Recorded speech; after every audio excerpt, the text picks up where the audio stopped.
They do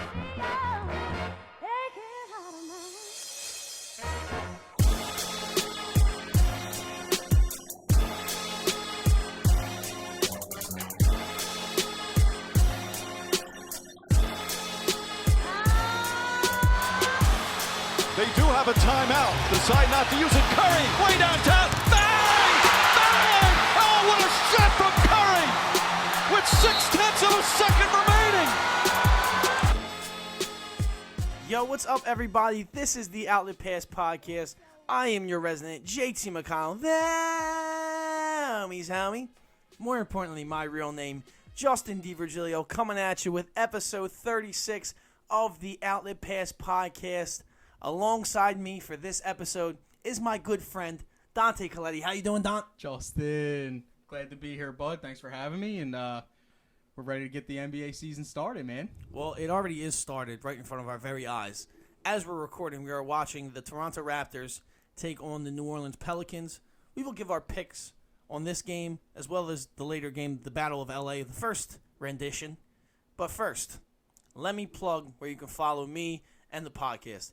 So, following my personal accounts on Twitter and Instagram @_JDVirgilio for both of them.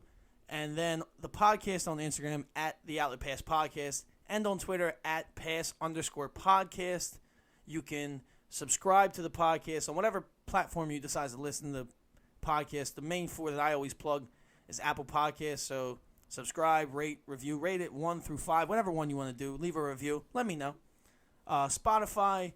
Follow, share, like it. SoundCloud, like, follow, share. The Outlet Pass Podcast on all three of those. Then YouTube, Justin DiVirgilio on YouTube. Subscribe, like, comment. Tell a friend to tell a friend. All that good stuff. Those are the plugs now.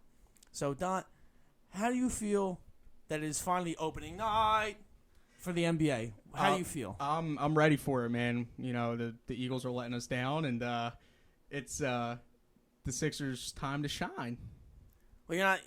I understand we're excited for Wednesday because we are recording on Tuesday. But are you excited for the league more as a whole now, or is it just the Sixers? So yeah, slowly but surely, I'm definitely growing more into my knowledge with the whole league as opposed to just the Sixers, obviously because they're the hometown team. But yeah, no, I'm ready for the whole NBA. Well, it's gonna be fun. I've been waiting forever. It's finally opening night. You're like a pig in shit right now. Yes, yeah, because I just been following it all year, all summer, just waiting for actual basketball play. I got ESPN Plus to watch the FIBA tournament where USA, our home country, let us down. Dedication. Yeah, I haven't used ESPN Plus since. I know. Basically, it's $5 a month. I mean, I could use it whenever I want if I want to watch hockey or something else that they have on there. But opening night, yeah. Let's start with just the picks and what you think about these teams, the Pelicans and the Raptors, where they're playing Toronto, defending champs, starting off the season. I feel like this is the first time they've ever opened up the season being the first game. I could be wrong about last year because Kawhi was on the team. But this game should be very competitive as we watch Josh Hart get elbowed in the face by Norman Powell. Toronto got off to a very slow start, but Nick Nurse called a timeout when they were down. I believe it was 13-4, and now Toronto's winning 25-22. So they got off to a little flush start. They were kind of probably nervous after all the banner and the rings. The ring bearing. Yeah, we watched the ring bearing ceremony, which was very tough because I didn't want to see that shit. Yeah, it was bringing back some bad voodoo, some bad memories. Yeah, it's not too long. It's still fresh. It's not that fresh. I just didn't want to see it. It's only been 3 months. It's still fresh for you? 4 months. Yeah, it's only been 4 months. Well, I feel like for you it should still be fresh because you're Nah, man. I obviously you want to move on from it. Nah, short-term memory, tunnel vision. Mm-hmm. I mean, that's how I felt the night it happened. Personally, that's why I walked out and just sat by myself. Yeah, you needed to reflect. I know. I didn't want to be around a bunch of people I thought I was smarter than. To be honest. Oh, there's not a doubt in my mind that you were the smartest person there. Oh, thanks. No, we know that. or I care more. I don't know. But let's get back to the Raptors game, because this was an interesting matchup night one, actually. Excuse me. Now, Zion Williamson, as we all know, is not playing for the Pelicans in this game. And I believe the NBA was highly disappointed that they could not showcase their newest young, promising star. Definitely a big loss for the NBA in their minds and the ratings and, for just fans in general. Yeah, it's an awkward pairing. Teams. If you didn't follow the league last year, the Pelicans, Raptors, it's like, ew, really? But understanding all the player movement that did happen, Raptors don't have Kawhi, they're defending champs, it makes sense. They have the newly minted Max Mann and Pascal Siakam. We'll get to that later. Deserved. We have Kyle Lowry. Everyone, basically the same returning team. Then you have the turnover of the Pelicans with all the new players. And it's just an interesting matchup because this is their first test of regular season action. And what we will be seeing definitely from the Pelicans as they played in this first quarter, that's why they got out to a 9-point lead early, is that they do play fast. And the Raptors are more half-court based as we see them run double pick and rolls there. It's also harder to pay attention as we're recording and talking to this. There's my guy Nikhil, misses. But this game so far has been pretty good. I have Toronto defending home court and winning in a 10-point win. That's what I'm going to go with. They were favored 7, I believe. Toronto's going to bust this open, I think, definitely after this, in the second half. But the Pelicans, I mean, they don't look too shabby right now. They're playing fast, and Toronto's got the heavy hitters and Kyle Lowry, Marc Gasol, and Siakam still, so they're playing their half court game. And wow, sorry, that's fine. I think Toronto's going to end up blowing this one out in the second half, winning by like 15, 16. So the bigger news, obviously, I mentioned, was Zion Williamson being out 6 to 8 weeks with a torn meniscus. That really puts a damper on the multiple national television games that they have to begin the season. They've been very liberal with the national televised games that they gave the Pelicans because of one Zion Williamson. I mean, people would probably, if there was an option to pay to see his videos on Instagram, I'm pretty sure a lot of people would. And that's how we all found him. At least the majority of us. I found him the same way. Go ahead. He's been getting the LeBron treatment, as far as jumping into the league, jumping onto the scene. He's getting that national treatment, and probably well deserved. I mean, obviously, granted his time with Duke and all the highlights and how many Instagram videos and Twitter videos have we seen of him dunking, but everybody's more intrigued to see what's beneath that. You know what I mean? The showcasing of style for dunk. You know what I mean? Yeah, it puts a damper on it because this was supposed to be the first viewing party. We're all supposed to watch as a family, watch this kid dunk on the reigning champs or be incredibly efficient and highly athletic against them. And now we're going to get to see other players. Like the one good part, like my guy dribbling right now, Nikhil Alexander-Walker. He's someone I am very, very excited about. And now we get to see him possibly shine, and people who were going to tune into the game anyway now will pay attention to someone not named Zion Williamson. So it helps other people, but for the overall entertainment factor of the game, it does not work well. Let's move on to Battle of LA, the first rendition. Yeah. Clippers-Lakers, is it a home game? Is it an away game? Nobody knows. We don't know. I'm very upset that obviously they're on the West Coast, so start time's 10:30, which I believe should be frowned upon in almost any sport because obviously there's not many people that like to stay up that late, which Speak for yourself. Oh, that's what I said. Not many people. We know that there's people like you that watch the West Coast baseball games at 1 a.m. I love that. Shit. about shit. Yeah. But no, I mean, it sucks because there's not going to be a lot of people on the East Coast anyway that are going to be up to watch this game, and like me, so I will be watching the highlights when I wake up in the morning. Yeah.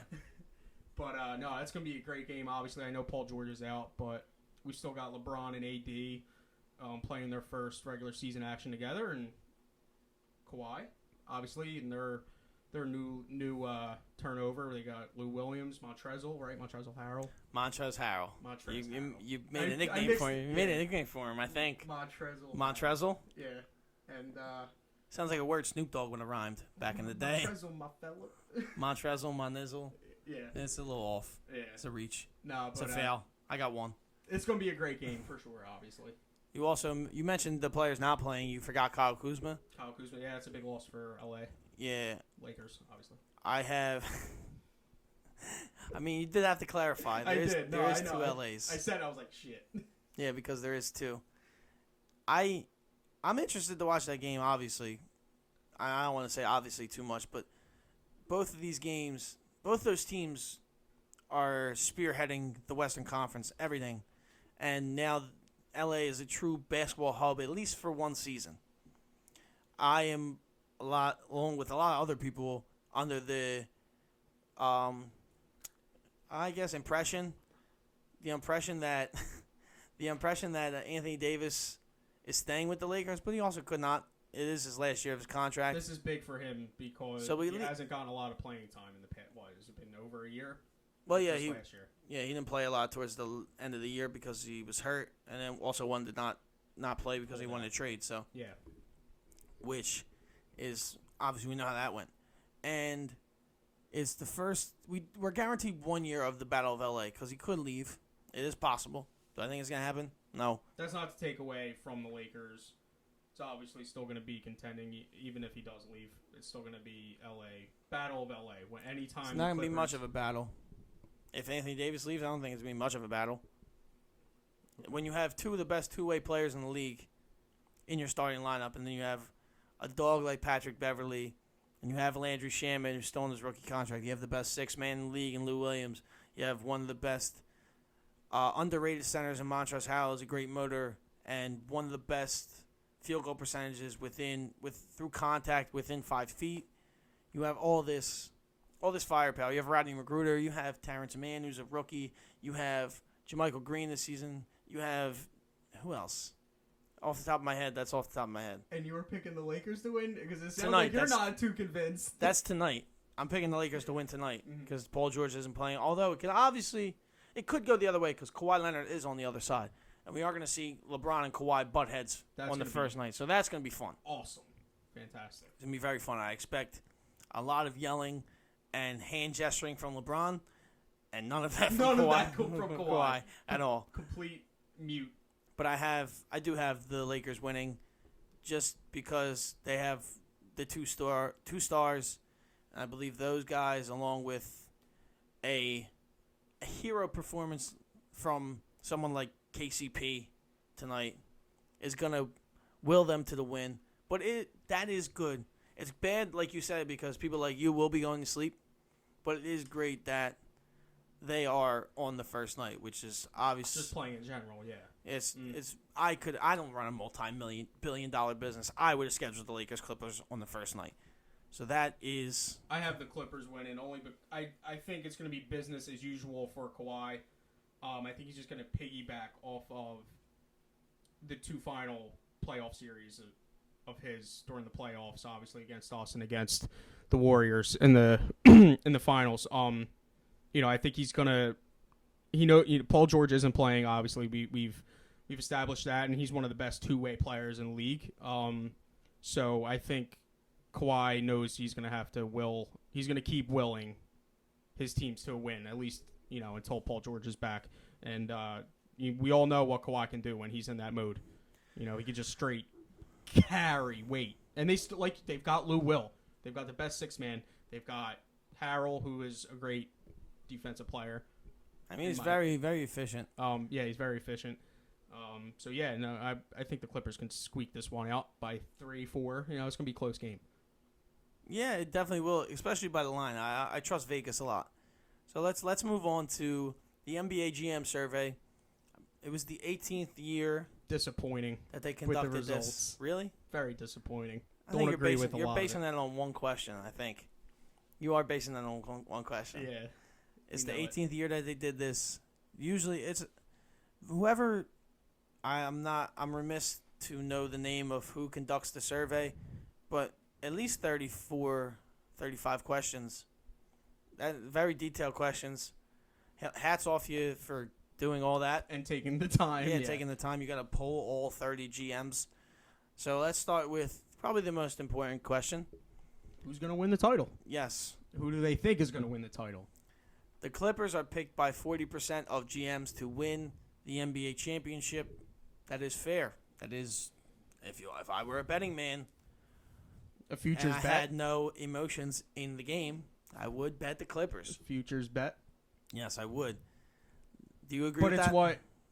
Yeah. I agree with the thinking. I don't personally think it's going to happen, but I could see how they voted this way. All right. It's the following that gets under my skin. The following names: the Bucks, Lakers, Warriors, Blazers all received votes in that order. So the Bucks were the second most likely. And Nonsense. why do you say that's nonsense?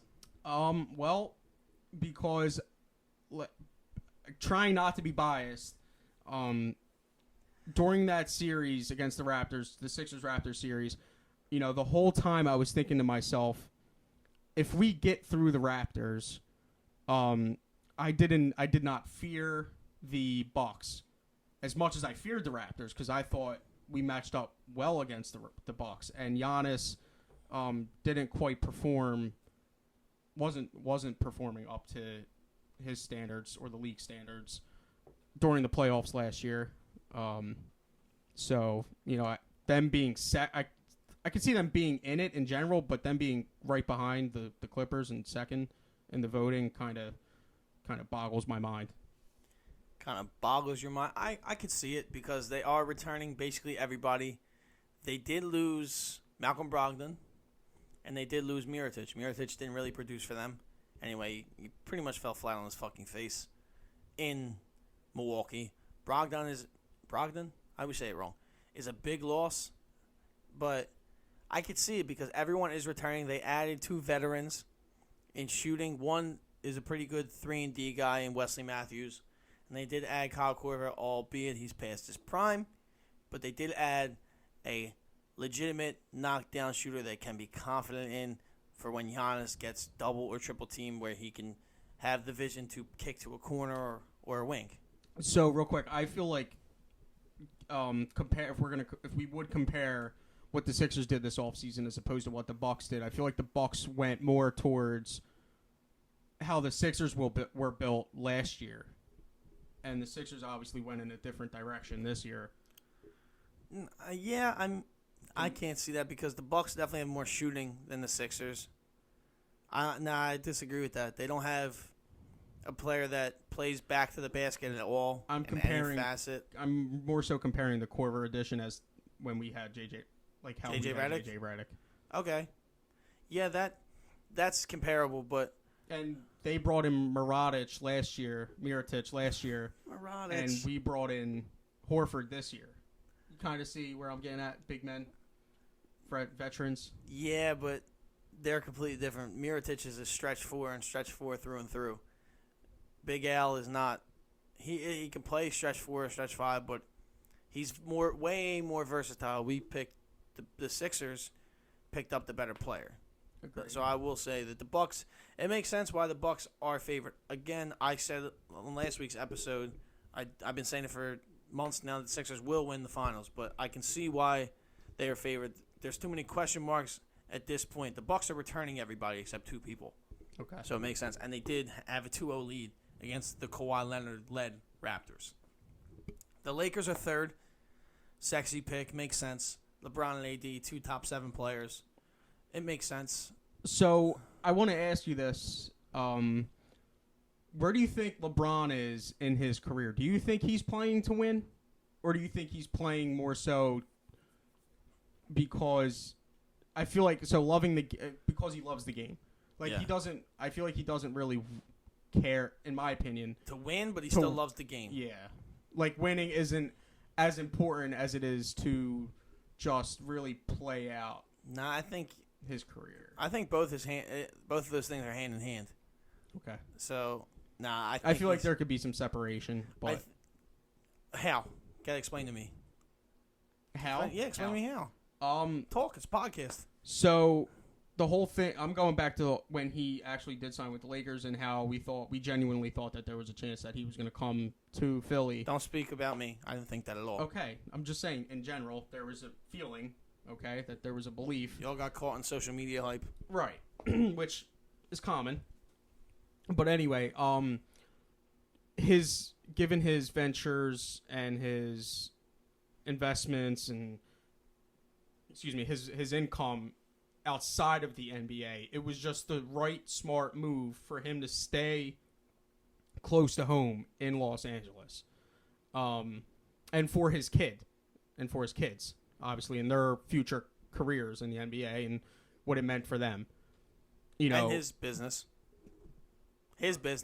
Right, yeah, exactly. So, I just feel like maybe it was more so he was thinking of the future as opposed to winning now when he made that move. But you could obviously say that they went and got Anthony Davis and DeMarcus Cousins, and they got rid of Ingram and Lonzo to make this team better. So I could see where you're getting at. Yeah, I think the Lakers, it makes sense that they're in there. And then the next two teams are the Warriors and the Blazers. I understand the Warriors because of championship pedigree.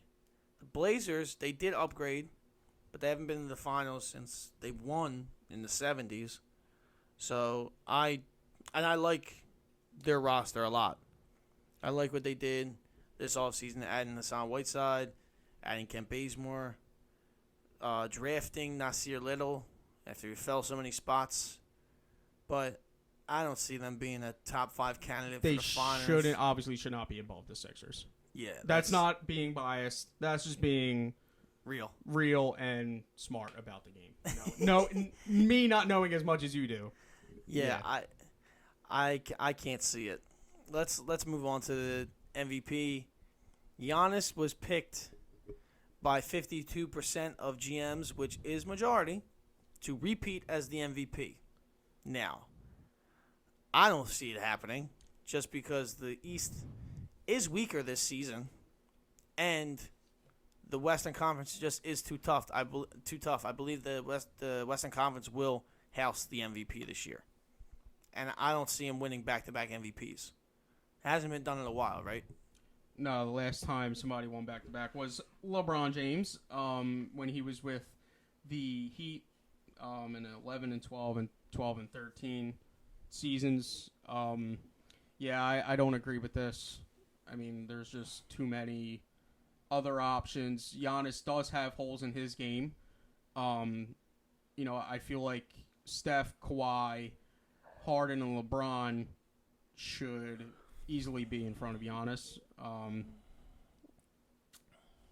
Obviously, Giannis is a freak of nature. Yes. But again, there's holes in his game. I feel like LeBron might be coming for that MVP. I don't see that. I don't see LeBron winning an MVP again. Ever? Nah. I mean, he has 3 That's years. fair. That's 3 years fair. left. He's in his 17th season. If it's any Laker, it's Anthony Davis, just because he's in the prime of his career and he gets highlight. He's gonna get elevated by so much by LeBron. He has to stay healthy.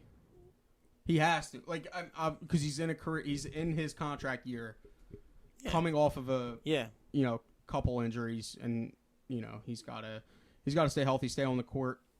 But Steph could easily do it too. That's my pick. Steph's gonna win for you in your head. Yeah, I picked him. I mean, I put it on paper, so he is gonna win. Oh, okay. you spoke it, so it's gonna happen. On the SixerSense.com, part of our weird predictions. Yeah.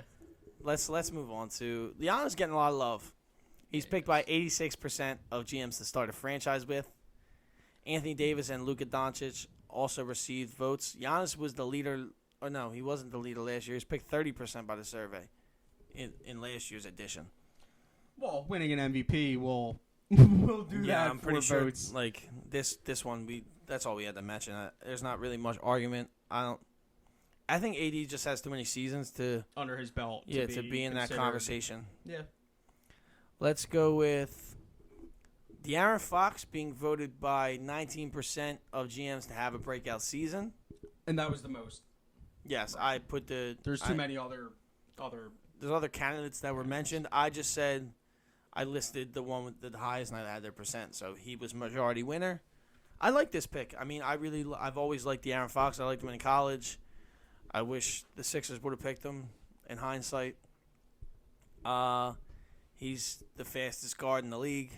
He is just incredible playmaker, even without a concrete offensive game. He likes to get to the rim and run pick and rolls and play make.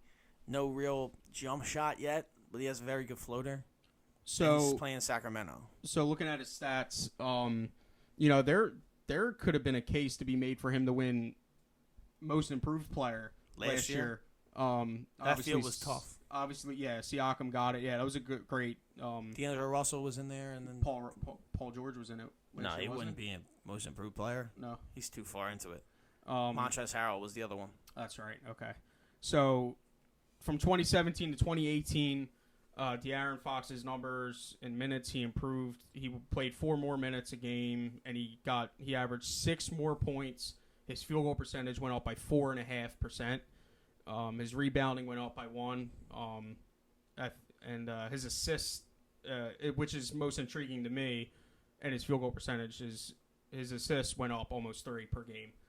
So he's learning the game more. So obviously, when you have more knowledge of the game, you open up more to your game personally. Also, it was coupled with Marvin Bagley and Buddy Hield and Bogdanovich. Yeah. Right, that team's actually really decent. I like them. So yeah, no, I could agree with this. We like the De'Aaron Fox over here in Philly.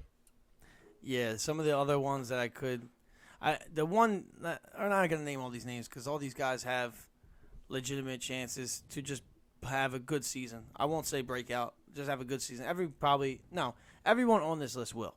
LeBron shouldn't be on there. How are you going to break out in your 17th year? Yeah, there's no breaking out left to do. You're through. Homie. Unless you average 40, 20, and 10. Like, that's not going to happen. Right. So it's not going to happen. One question I have is, why do they do position rankings? The GMs know, this is probably bad on the surveyor's part. To even make it an option. Yeah, because the GMs know that basketball is becoming more and more positionless, and basically there's 2 positions now. You're a wing or you're a big, because wings can carry the ball as well and create like a point guard. Like LeBron was voted the 3rd best point guard among GMs. He didn't come into the league as a point guard. Mm-hmm. You can attain these point guard values and attributes, but he's not positionally a point guard. It's just weird because him and Giannis popped up as in 3 of these polls as a top 3 candidate for a position. I don't agree with it. We'll see if it's gone. It probably won't be. As long as there's positions on the court, that question will forever be asked. More Giannis love. He's voted the best international player at 79%. The runners-up were Nikola Jokic and Luka Doncic. So you're telling me that, one, Joel Embiid got no love for being voted best international player by GMs. So are these GMs actually GMs and watch the league? Or they're just, completely blind to the fact that, I just think everyone's drinking the Giannis Kool-Aid. Every single person the 3 people I named, they're all drinking the Kool-Aid. They love Giannis. Breakout season last year, MVP. Incredible, right? Nikola Jokic led the Denver team, who were 9th the previous season. They missed out on the playoffs on the last night of the season to 2nd in the Western Conference, the gauntlet of the Western Conference. Lost in a heartbreaking Game 7. Yeah? And Joel Embiid had the series that he did against the Raptors. He That as well. So and you have him playing in the East where it is easier. More open, yeah. Then you have Luka Doncic being as good as advertised. Has it gotten even easier since we took Al Horford away from the Celtics? He was the Horford was the Embiid killer. Yeah. For the 2 years, and so now he's on our side. And all these people that are named in this poll are all durable. I don't know if there wasn't any injury concerns when Doncic was coming out in the draft, so I'm gonna say there's not any injury history with Luka Doncic, and if there was, it was just day-to-day injuries. No Giannis injuries and no Jokic injuries. So I believe that played a part in it. Do I believe that Doncic and Jokic are better than Embiid? No, I don't. When all three of those guys are 100%, Embiid's too. I do believe that Giannis is better than Embiid right now. It's not really bad to say. It's probably the thing to say because all the GMs, they know something. They do work in the NBA, so they do know something. Obviously, like I said, stuttering, can't even think. Let's just go to the big one since we talked about it.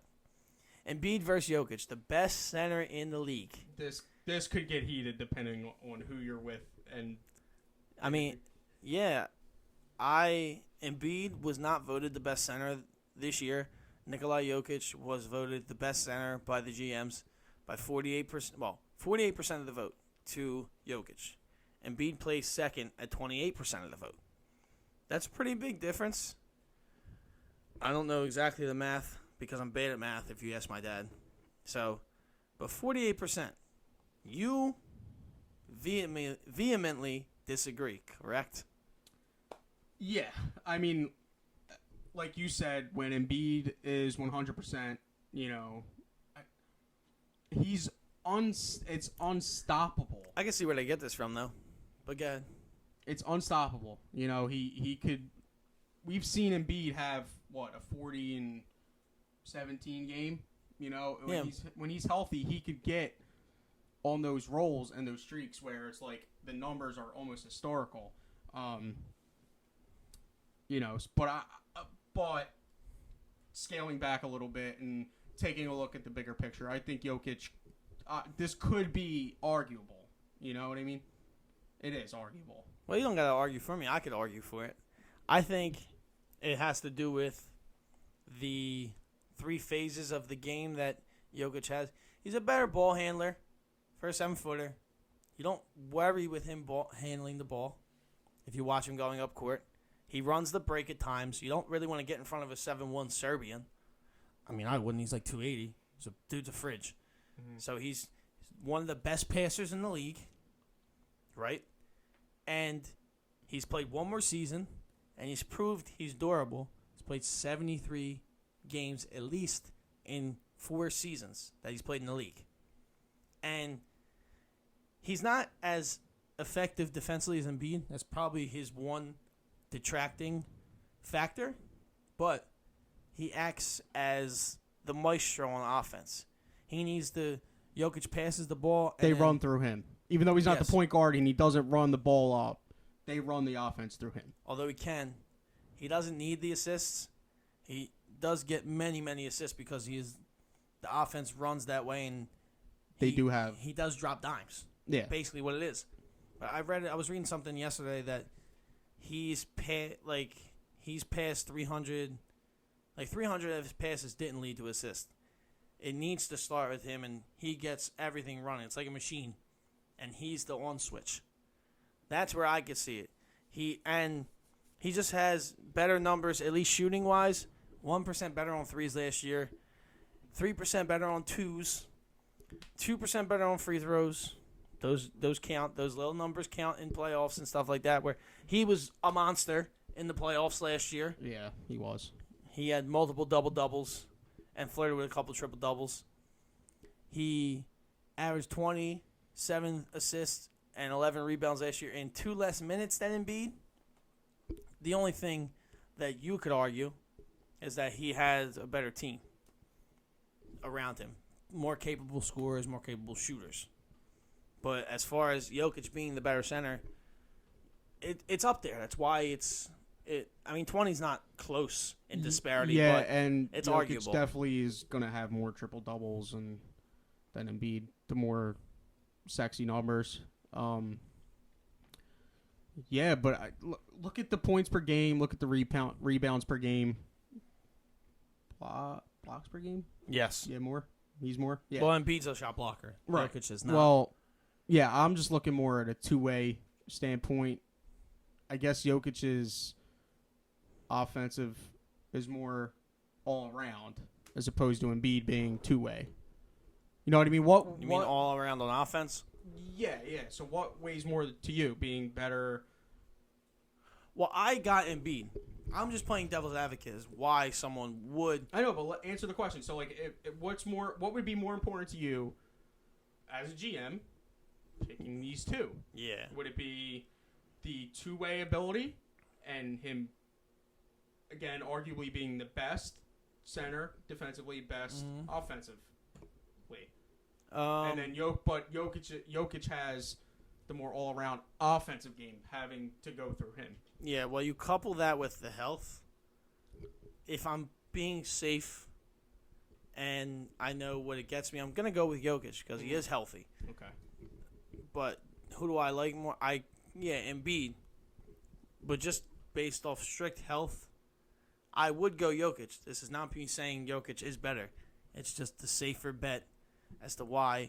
And it's more it's a bit more translatable because Jokic clearly is a bit more efficient than Embiid on twos because he's 3% better. He doesn't always play down on the block. Obviously, he will wind up down there because he is a big man, but he does jack up a fair share of threes. So let me just tell you that this is going to change after this year. The best center? Yeah, it will be Embiid. What if Embiid only plays 65 games again? Then it is what it is. But if he's 100%, we can't, like, the only thing that's going to control him playing the 65 games, obviously, is him being healthy or the load management, which we know will take place. Yeah. So, but if he's 100% and the load management is just load management, it's not him being lower back pains or stomach pains. You know what I mean? Yeah. So, I think, well, and then like you said, Embiid will be in the block and the post more often this year. You know, because if Ben obviously develops a jump shot, even resembles just a little bit, you know, Embiid will have the ability to be down there and just dominate because that's where he does and what he does. He's literally unstoppable down there, and we know that he could handle a little bit. He does have, you know, some moves, you know. So I think this could change for next year. I am in agreement, but based off previous history, Jokic is the safe bet. It's like it's high ceiling, low floor. No. Low floor, no, high floor, low risk, high reward. Yeah, same thing. Yeah. Low floor, high floor, low ceiling. And Embiid is kind of similar, but he has a higher ceiling just because we haven't seen him play 82 games and be healthy for every single season of his career because he hasn't. Yeah, for sure. He's always had an issue, an ailment. He had a face fracture. He got sick. He eats the wrong foods, apparently. He had knee stuff, back stuff, all this type of things. But it's hard when you're... I wouldn't want to be that tall and that big, man. I really wouldn't. They put some mileage on their bodies in the beating, for sure. Plus flying places isn't fun if they're not on a private plane. Yeah, that don't help. So, I really wasn't heated at all, to be honest. You said deep, though. I didn't say heated. Yeah, I said it could be, depending on who you're with. Oh, yeah, okay. See, I didn't listen. So, if we were arguing with somebody from Denver, you know, it probably could have got heated. Yeah, I saw a meme is that it was like Jokic gets applauded for watching Pokemon for 5 hours, but Embiid can't even sniff a milkshake. I saw that. Well, I mean, Jokic is it's like being cocky and you back it up. Well, he's been healthy. Well, it's like being Pablo Sandoval. If you're fat and you hit home runs, it's okay. Yeah. If you don't, then that's when your weight's an issue. Every time it's an issue coming into the season, then he starts producing. Nobody cares about his weight. Yeah. All goes to the wayside. And I think, Yeah, Jokic has to be that big. Those Eastern European boys, they are that big. Porzingis isn't, but he's as tall. Let's move on to extension time. Some money was handed out this week, buddy. All year. All Let me tell you, season. the Brinks truck was backed up. Made multiple stops. It made a stop in Toronto as we watched the Raptors play. No, sorry. Bradley Beal. Let's start there. Yeah, so of all the deals that were given this week, this is the less team-friendly one. But the Wizards don't give a fuck about their team in general as a whole. Beal got his money. He got paid. 2 years, $72 million. Yeah, the Wizards are not good, but they did. It's interesting to see. They rewarded Bradley Beal. Yeah, and having someone like Bradley Beal, who is, I would say, a top 5 shooting guard. Let me just think off the top of my head. When healthy, Clay, if you count James Harden as a shooting guard, I particularly don't anymore. C.J. McCollum, Jimmy Butler, and I think that's it. That's better than him, yeah. Yeah, Paul George isn't a shooting guard anymore. No, it's a 3. Yeah, he's a small forward. So giving someone like this, like Bradley Beal, who is an incredible offensive player and a marginal defensive player, he just has to put in effort. Like all these players do. He had to put in effort. 2 years, $72 million is the deal. That's a lot per year, man. That's yeah, he's making a lot. Not including this year. So for the next season, oh no, he got extended for 2021-22, where he will make $34.5 million. And it is interesting to see that John Wall and Bradley Beal's contracts match up. They will both be eligible for free agency in 2022. Possibly. They have player options for the 2022-23 season. That's if they don't get traded before then, which I think Beal will. Well, he can't be traded until January. Can't be traded until the summer of 2020. Right. So that's this off season. Yes. He can't be traded all this season, which really negates someone who wanted to get a piece like that to possibly make a run at the wide open NBA. So he made sure he secured his money before he could get traded, where he would have to work into a different system. I mean, it's a good deal for him.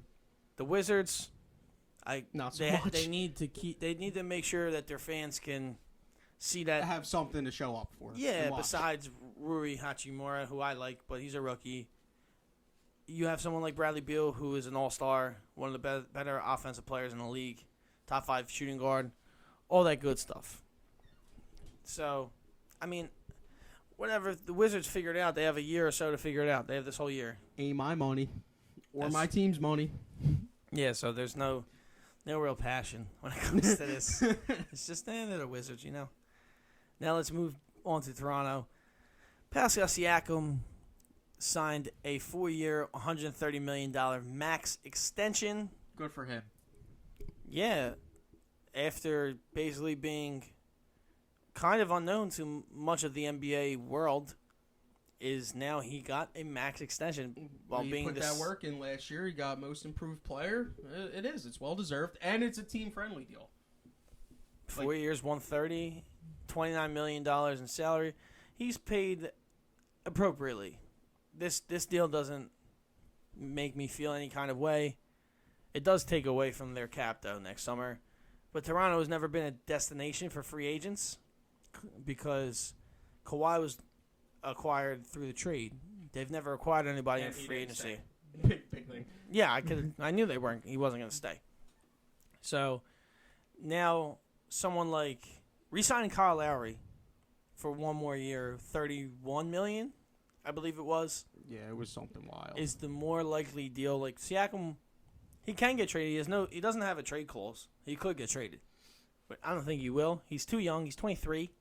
Unless Toronto somehow flops, within his duration of the contract. But I wouldn't see that happening. It just depends on the roster. So they trade Kyle Lowry, and they could move Marc Gasol at some point this season. They really have to build it for Siakam. But he is the franchise pillar at this point. I like the deal, personally. Yeah, I do too. Buddy Hield against the Kings. I'm kind of upset he signed the deal because I was more into him trash talking the Kings. It was more entertaining. Yeah, I mean, I don't think it was more so trash talking. He was making some valid points. It was valid, but I And think he did it all in good heart. I think he was annoyed. He was annoyed that he didn't get the money. He wasn't getting his money, but I think anytime you trash someone with sunglasses on inside, yeah, but they were. You're not really trying to be friendly. After that, when he did the money sign at the practice with Vlade Divac. Yeah, that's the GM. Yeah, they were laughing afterwards. I think that they knew that they were going to get a deal done. It was more so a matter of... You think that was a genuine laugh? Yeah, because they were hugging afterward. It could be. When they were by themselves. Oh, well, I was talking about on the court. I'm talking about when he did it in front of everybody. Yeah, I think that was definitely a joke. It was a scrimmage. They were not trying. I think he might have been peeved and he just made sure he didn't show his emotions. That was not that deep to me. What I saw was way different. It was literally a scrimmage. They had all the time in the world. They were doing it in slow motion. De'Aaron Fox literally just all in slow one motion, just finger rolled it off the backboard so Buddy Hield could just slam it. It was literally just... I understand that. I'm talking about the signaling to the GM. I think he was good fun. It was all together. I think he was saving face at the time. Now I'm obviously wrong because he signed the deal, but at the time, I thought he was saving face. Yeah, what I'm saying is they knew deep down that they were getting a deal done while he said this anyway. He made some good points. He said no free agent came back to Sacramento, all that. I like the deal. So what is it specifically? What did he get? 4 years, $86 million with incentives and $20 million. So his annual salary declines. There's a lot of clauses in this contract. Declines from $24.4 million down to $22.4 the next season, $20.5 the following season, and then his final year, $18.6 million with $2 million in reachable incentives each year. So every year there's, I'm just gonna say a few from year one. Play at least 70 games and shoot 85% from the free throw line. $500,000 reward. Average fewer than two turnovers per game. $500,000 reward. Lead the league in 3-pointers made. $500,000 reward. There's multiple other ones. So I think this was a good deal for both sides, just to be short. I mean, Buddy Hield is going to get paid, and the team also gave him reachable incentives, and and if he does reach these incentives, his team will be better for it. So I'm okay with that contract. Well, they did trade for the guy, so they did believe him in initially. So I understand why he was saying that it was a smack in the face or felt disingenuous when he wasn't getting the contract because he wanted to feel like he was secure in his NBA life, like having a second contract with a team that an organization he likes, all that good stuff, the city, everything like that, the fans. He wanted to feel like he was wanted because the fans definitely like him. I mean, he was the only other player besides Steph Curry last year to average 20 points and shoot 42% from 3-point range. Yeah, that's very underrated for him. Yeah, so why would you not want to sign him? I believe Buddy Hield's going to be one of the guys to help lead the Kings to their first playoff berth since 05-06 this season. Could be wrong. A lot of the other people who work much closer to the NBA disagree with me from podcasts and things I've read and listened to. But I'm sticking with the Kings. I like the deal. Let's move on to a deal that is kind of questionable. Jaylen Brown re-signs with the Boston Celtics for 4 years, $115 million. But 103 of that is guaranteed. He has $4 million in likely incentives, as stated in an Athletic article I read, and $8 million in unlikely incentives. I don't know what Jaylen Brown has really done besides be a part of an overachieving Celtics team and then two underachieving Celtics teams. Well, the one I guess I have to negate because of Gordon Hayward's injury and then Kyrie eventually opting to not play in the playoffs that season. So Jaylen Brown getting paid before Jason Tatum kind of... He was eligible first, so that's why he got paid first. Okay, but that doesn't mean he deserved it. So he had... Last year, he averaged 26 minutes, 13 points, 4 boards, and 1.5 assists per game. I mean, his field goal percentage is good. It's 46.5. But he's just not... You don't think of a player like this getting 103 guaranteed, 103 million guaranteed. I mean, he stepped up when Gordon Hayward got hurt. So I'll give him that. But even then, his numbers were similar, and his numbers stayed the same in playing less minutes per game after 2017 and last year. So, it's like I said earlier, it's not my money. I don't really give a rat's ass. Go ahead, pay this guy more money. That way you tie yourself up when you need to sign the players that actually deserve this money. Well, they don't have anybody on the current roster that they would want to sign to this amount of money besides Jason Tatum. They could move Gordon Hayward at some point. I would. Just based, you don't want to clog the wings more than it already is, because you're going to pay, Kemba Walker, Jaylen Brown, Jason Tatum, Gordon Hayward. One of those guys has to play a stretch 4. That's not the greatest position for Gordon Hayward or Jason Tatum. Mm-hmm. So at some point, some suitors will arise for Gordon Hayward. Maybe not this year. Maybe for the summertime. I can't. Off the top of my head, I'm trying to think of people that would want to trade for him. I mean, he does make $32 million in a player option next year. And he can opt into that. So no matter what team he goes to, I don't know if you really want to have that big amount of money hanging over your head. I don't see it. I don't see it happening. I think I think Danny Ainge is gonna have to work some magic, because apparently he's such a genius. But it's remained to be seen. I saw something on Twitter since we're talking about Danny Ainge. Where's that? I gotta find it. It's terrible. Not really producing it.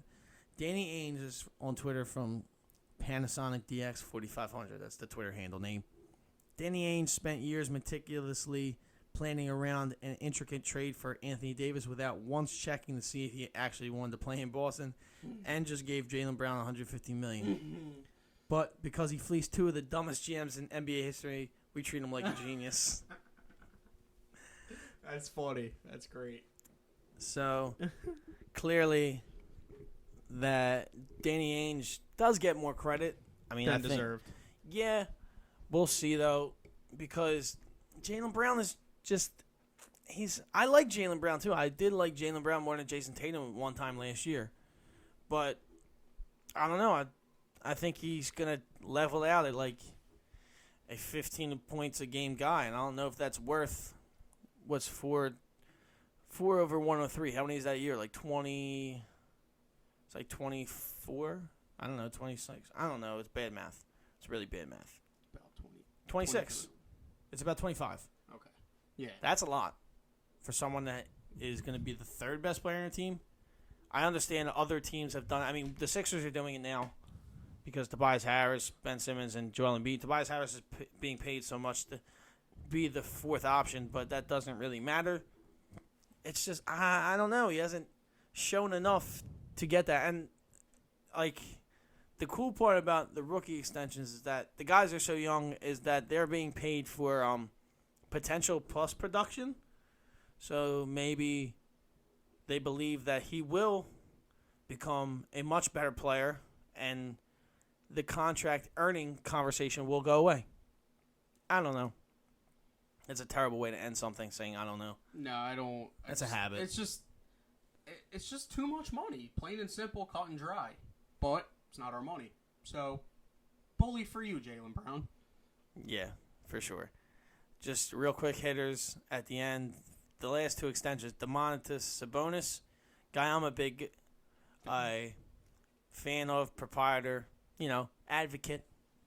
He got 4 years, $77 million from the Indiana Pacers with incentives for $86. Fair. One of the most efficient players in the league last year. Led the team in rebounding the past 2 seasons in about 26 minutes. That was last year's statistic. So he's very good, very great rebounder, very good on the dribble handoffs. Good, very, very good inside game. He's very efficient. One of the most efficient fours in the league. I like that deal. He's 23. His dad, forgive me for not knowing the first name, but his dad is a legend over in Europe as a basketball player or in the NBA. Why do I not know that fact? It's terrible. Awful. Snapple fact. So awful. I'm supposed to know these things. I like the deal because I like Sabonis. I would be happy. I would be okay with this deal if he got Jaylen Brown's deal. Because I know Sabonis is produced. That's all. I mean, the Pacers couldn't give him that because of the other people they're paying. Of course. They're paying Oladipo and Miles Turner and Malcolm Brogdon. Well, then and maybe it was TJ nice Warren. of Sabonis to. He maybe gave them a deal. I think they met in the middle as much as possible. Yeah. Because that's nothing really to sneeze at, that number there. Then the last one, DeJounte Murray of the San Antonio Spurs, who missed the entire last season due to ACL injury. Got 4 years, $64 million extension. He is supposed to be blossoming in a crowded San Antonio backcourt. They have Derek White, Bryn Forbes, Lonnie Walker IV. That's just off the top of my head. I believe there might be one more guy besides Murray, but Murray is the guy that they are banking on becoming the next man in San Antonio. DeMar DeRozan's on his way out. LaMarcus Aldridge is in his waning years. His contract should be ending in the next year or two. So locking someone up who is young, he's 23. He is the youngest player to make an all-defensive team at 21. So you already know he can play. You can lock him up. You can put the clamps on him, and just improving more on his statistics. Excuse me as I pull up his statistics. What do you think about the deal, though? Very team friendly. I mean, he's averaging 14 a year. It's good for both sides. He's still young, and he will most definitely improve his game. So. 4 years, 64 mil, youngest player to make all defensive team at 21. So just piggybacking off of you, I mean, he's going to improve and get better. So this is a good deal for the Spurs. Very, very team friendly. His numbers aren't really favorable if you look at the amount of money he's going to make. He played 38 games his first season, only averaged 3 points. What else? It's not very favorable. Then 81 games the following season, 2018. Started 48 of them, played 22 minutes, shot 44% from the field, shot 26 from threes. I was going to have to improve on that. He scored 8 points, 3 assists a game. Very good rebounding guard at 6 a game. He's going to have to improve heavily, but the Spurs are known for developing talent, and that's also one of the better things of why they signed him. It just makes a lot of sense for both sides. So, I like the deal. Hopefully, healthy season and best season yet for DeJounte Murray. That's pretty much it for the extension part. Let's go to half-court hitters where I ask 5 questions. Just quick answers for this episode. Is KD's Twitter going to be entertaining this season? Let me just give some backstory. It's based off a back and forth with a writer on Twitter because of Zach. It started on the jump with Zach LaVine not having the value of the mid-range and everything going to it. KD was legitimately going back and forth with someone on Twitter about hoops, which spawned the great quote, "Who the fuck wants to look at graphs while having a hoop combo?" I thought that was incredible, and I've never been on the KD hate train, so he's always been one of my favorites. And I love that he gave me that quotable in his injured season. He plans on sitting out the whole year, so I hope he keeps going back and forth with people. Yeah, I mean, so this just goes back to analytics, being favorited by fans and or players. I'm on the other side. I don't like analytics that much. So KD makes a valid point when he said that. Yeah, I mean, KD is going to be entertaining, I think, on Twitter because he's always been one to respond, and he just don't care. You know, he will say what's on his mind. And it makes it better when nothing offensive was said, nobody got butt hurt. You know, everything was factual, and it was entertaining. It was a good conversation. And he seems very like very cordial. Because at one point I'm just reading some of his replies. I don't know if than that quote. Yeah, no, but that was a great matter of fact question. Like it did seem like it wasn't too It was genuine. Yeah, it wasn't denouncing anything. It wasn't putting anyone down. It's like, who the fuck wants to look at that shit? We're talking about hoops. Like, look at this shit. Let's see what happens. I don't view the game as math. This is from Katie's Twitter. That's the only thing in the convo. That's the only difference in the convo. I get what you're saying, but we just have two different views of the game. Analytics is a good way to simplify things, though. That's basically where it started or where it ended. No. Who else do you think can ignore analytics? It's just, I love it. I like that Katie is talking about on Twitter with people. I mean, might as well if you're hurt.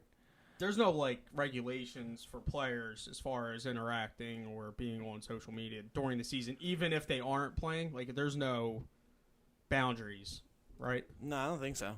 Okay. Not that I know of. Yeah, no, because LeBron's active on Instagram. Yeah. Never mind. Speaking of LeBron, do we know the full extent of the complications of LeBron's China comments? I can't even speak. Do we know the full extent of the complications of LeBron's China comments? I mean, the only thing I could think of is just that Nike is a worldwide household name, and obviously LeBron sneaker is Nike. So, you know, just I guess it just matters of LeBron how much money he is bringing Nike specifically in China. Yeah, I'm going to go with no because I'm not very geopolitically savvy and all that type of stuff. I mean, I feel really I don't want to talk about. Thank God hoops is starting.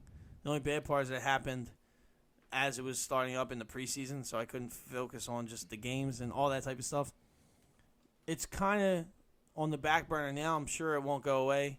At least in the NBA offices, I feel like this will be talked about within their offices very often this season because they have to deal with China in their business because the man that said it, Daryl Morey, is the GM of China, the GM of the Houston Rockets, and they are one of the most popular teams in China by way of Yao Ming and all that good stuff. Let's move on to the next question. Isn't it a matter of time before Dion Waiters gets traded? He was suspended for opening night, which their opening night is tomorrow, because of conduct detrimental to the team. Him and Eric Spoelstra apparently got into a shouting match over playing time. Dion Waiters has had a history in his career of not being the easiest to get along with. Yeah, I mean, I like Dion, Philly guy too. So, you know, it's just something that happens. You know, not everybody is correct about the way they go about things and communicating with their superior. You know, just for example, Jimmy Butler, we know Jimmy Butler and Brett Brown probably did get into it more than once that we know of, but both of them came out and said that it was a healthy conversation, and Brett Brown loved being challenged or even, you know, whether he learned something new about the game, you know? So I just think there's a certain way to go about things, and you have to know who you're dealing with, you know, and how you should go about things, you know? So like you said, Dion Waiters has had a history of this. So, you know, if he gets traded, to him, it's like, okay, this is just another stepping stone. You know, probably wants to get traded at this point. Well, yeah, like you said, he was apparently lashing out over playing time. Yeah. Do you really believe that Michael Jordan? No, does Michael Jordan really believe Steph is not a Hall of Famer? if he had half of a brain, he wouldn't believe what he said. So I'm just going to go ahead and say that. I'm going to go with no. I'm going to go with no well. The one caveat of why he didn't say it is because this happened on some type of Today Show. I don't know if it was the actual Today Show. It was. Oh, it was? It was. They sent out somebody to interview him, yeah. Okay. Is that Magic Johnson said that he can't speak on him positively, another player, because it would be viewed as tampering. Right, and he could potentially get fined. Fucking backwards. I'm still trying to figure out what tampering means. Don't do it. You're gonna hurt your brain and exhaust yourself. I don't understand what it is. It's annoying. I don't believe that Michael. He was promoting his. He said he's not there yet. He was promoting his tequila, right, or his new drink. I didn't know what he was promoting. I just saw Michael Jordan clip on my phone. Okay, yeah. Right. I think he has a new tequila line, or some type of alcohol. That makes sense. Drink. That makes sense. He did like to drink. Last question: do you believe that Klay Thompson will miss the whole season? I'm gonna go with yes. He tore his ACL, correct? Yeah. And his Achilles? His Achilles. He did. Yeah, his Achilles. No, his ACL. Dude, they're the same thing. They're the same thing. It's not the same thing. It is not the same thing. All right. I mean, it's definitely not. Neither one is better or worse, but they're not the same thing. Isn't Achilles worse? I don't know. Technology nowadays, it don't matter. All right. So I believe it is his ACL. You were right. And he did it in June. It was Game June. 6. It wasn't May. It was June, Game 6. I mean, stranger things have happened. I mean, he could come back. Wouldn't be shocked, but if he were smart about it and the team was smart about it, he probably should miss the whole season. And that's where you go, because they just had an injury. They just had an issue with playing a player who was coming back, albeit one was way too soon and in the midst of the season. Like KD, he apparently didn't know that it was that bad or that could have happened. So this one, I think they're going to be extra cautious with the guy they drafted and the guy they love and the guy that loves them back, in Klay Thompson. That's all I got to say on that. And that does the podcast. That is the ending of the podcast. Would you like to plug anything? No. Don't tune out yet. It's not quite the end. Nah, like I said, I'm here for you, bud, and thanks for having me once again. All the same things. You can follow me on Twitter @_JDVirgilio. Same thing on Instagram. The Outlet Pass Podcast on Instagram. On Twitter @pass_podcast. Apple Podcasts. Rate, review, subscribe. Spotify. Follow, like, share it. SoundCloud, like, comment, repost. And YouTube, Justin DiVirgilio, subscribe, like, comment. Tell a friend to tell a friend. Thank you guys for listening. This has been the Outlet Pass Podcast. The ball being our opinions, and we're passing it out to you. Peace.